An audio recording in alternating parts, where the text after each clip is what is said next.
லோகேஷ் கனகராஜின் அடுத்த படம் ஐசியூவில் இணையப்போகும் நெக்ஸ்ட் ஹீரோ. எல்சியூவில் இணையப்போகும் நெக்ஸ்ட் ஹீரோ யார் தெரியுமா? தமிழ் சினிமாவின் தவிர்க்க முடியாத இயக்குனர் அப்படிங்கிற உச்சத்தை பிடிச்சிருக்காரு லோகேஷ் கனகராஜ். மாநகரம், கைதி, மாஸ்டர், விக்ரம், லியோ அப்படின்னு அடுத்தடுத்து அதிரடி ஆக்ஷன் படங்களை இயக்கி வசூலை வாரி குவிச்சார் லோகேஷ் கனகராஜ். இவரோட இயக்கத்தில் லியோ படம் மட்டும் கொஞ்சம் சரியாக போகலை.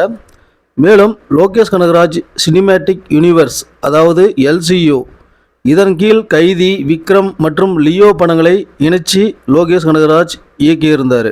எல்சியூ அப்படிங்கிறது என்ன அப்படின்னு பார்த்தீங்கன்னா, இவரோட ஒரு படத்தோட கனெக்ட் இன்னொரு படத்தில் இருக்கிறது, அதுதான் எல்சியூ.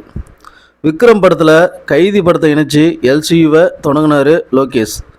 அதுக்கப்புறம் லியோ படத்தில் கைதி படத்தில் வந்த நெப்போலியன் அப்படிங்கிற மொக்க கதாபாத்திரத்தை கமலின் விக்ரம் கதாபாத்திரத்தையும் கொண்டு வந்து லியோ படத்தையும் எல்சியூவில் இணைச்சார்.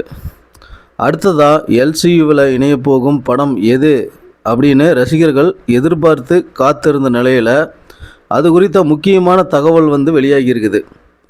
இந்த நிலையில் லோகேஷ் கனகராஜ் தயாரிப்பில் பாக்கியராஜ் கண்ணன் இயக்கத்தில் ராகவா லாரன்ஸ் நடிக்கும் படம் தான் பென்ஸ். இந்த படத்தோட கதை லோகேஷ் கனகராஜுடையதாம்.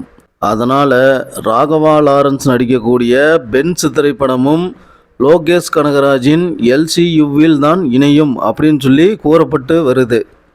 மேலும் ராகவா லாரன்ஸ் தான் லோகேஷ் கனகராஜின் அடுத்த எல்சியூ ஹீரோ அப்படிங்கிற தகவல் வெளியாகி இருக்குது. இந்த வீடியோ பற்றி உங்களோட கமெண்ட்ஸ் என்ன அப்படின்னு சொல்லி கமெண்ட் பாக்ஸில் கமெண்ட் பண்ணுங்கள். நம்ம சேனலை இது வரைக்கும் சப்ஸ்கிரைபே பண்ணாமல் இருந்தீங்கன்னா முதல்ல சப்ஸ்கிரைப் பண்ணிடுங்க. நன்றி, வணக்கம்.